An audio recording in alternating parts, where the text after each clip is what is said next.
এবার আমরা পরের প্রশ্নে যাচ্ছি। হ্যাঁ, করেন। আসসালামু আলাইকুম, আমার নাম সৈয়দ শাহাব আলী, আমি ডিগ্রি কলেজের একজন স্টুডেন্ট। আমি এটা শুনেছি যে বৈজ্ঞানিকভাবে প্রমাণিত টুপি আর দাড়িতে কিছু উপকার আছে। মাথায় টুপি পরলে আর দাড়ি রাখলে উপকার হয়, সেগুলো সম্পর্কে কি বলবেন?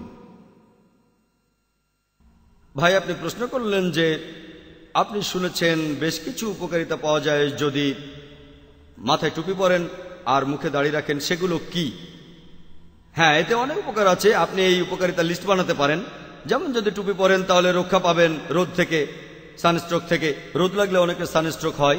যদি শিশির বা কুয়াশা পড়ে আপনার মাথা ভিজে যাবে না, এমন অনেক উপকারিতা আছে। মুখে দাড়ি রাখার অনেক বৈজ্ঞানিক উপকারিতা আছে।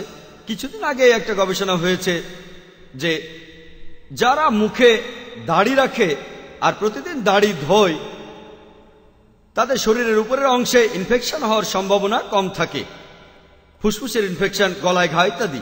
কিন্তু যদি দাড়ি রেখে প্রতিদিন পরিষ্কার না করেন তাহলে শরীরের উপরের অংশে ইনফেকশন হওয়ার সম্ভাবনা বেশি থাকে। তাহলে রিসার্চ বলছে সেই লোক যে দাড়ি রাখে আর নামাজ পড়ে তাকে তাহলে অজু করতে হবে, নামাজের আগে প্রতিদিন কমপক্ষে 5 বার দাড়ি ধোবেন। আলহামদুলিল্লাহ, আপনার শরীরের উপরের অংশে ইনফেকশন হওয়ার সম্ভাবনা কম থাকে। অনেক উপকারিতা আছে। আপনি যখন নামাজ পড়বেন, সালাত, অনেক উপকারিতা আছে। তবে একজন মুসলিম, বেশিরভাগ মুসলিম মাথায় টুপি পরে আর দাড়ি রাখে কেন? আতিউল্লাহ ওয়া আতিউর রাসূল, আল্লাহ এবং রাসূলকে মান্য করো। যখন আল্লাহ নির্দেশ দিচ্ছেন তখন সেখানে বৈজ্ঞানিক উপকারিতা থাক বা না থাক, আমার না সাদ্দাক না, আমি এটা জানি, এটা মানি, আমি এগুলোতে বিশ্বাস করি। আমরা এগুলো মানি কারণ এই নির্দেশ আল্লাহ সুবহানাহু ওয়া তাআলার। এই গবেষণাগুলো সেই সব লোকদের জন্য যাদের বিশ্বাস ততটা মজবুত নয়। কোরআন বলছে বলে এই কথা মানতে হবে, হাদিস বলছে বলে এই কথা মানতে হবে, তাই তাদের জন্য অন্য যুক্তি লাগবে। তাদের বোঝানোর জন্য এইসব বৈজ্ঞানিক গবেষণাগুলো সাহায্য করতে পারে সেই সব মুসলিমদের যারা দ্বিধায় আছে। তারা বিজ্ঞানের কথা মেনে নিতে পারে, উপকারিতা আছে।